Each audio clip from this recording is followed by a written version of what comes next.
Yan, kami nga ay pupunta ngayon sa Robinsons Malolos.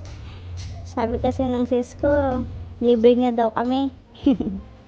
Sama ang mga bata. Yan, si Endo, and si Jesslyn. Si Jaden tulog. Kaya, sa bahay na lang muna siya. Si Damash naman, nag-school. At nandito na nga po kami sa Robinsons Malolos. Nakita pa nga namin si Tito Mike. Dito ni Daddy Seth.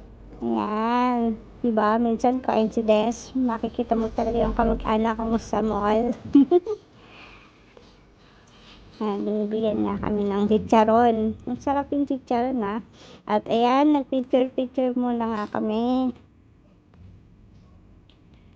Kasi hintay pa namin si Jasmine, ang aking kapatid. At dahil siya ang manlilibre, ayan na. Diba? Dumating na siya. May picture agad.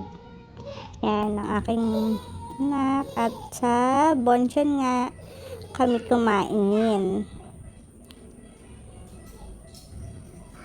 Yan, sarap na sarap si Jesslyn magkamay.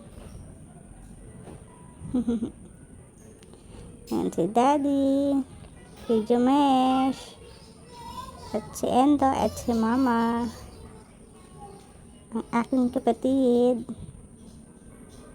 Diba? Sarap kumain ni Jesslyn. Nagkasabay pa kami magpunas. Yan. Thank you for watching!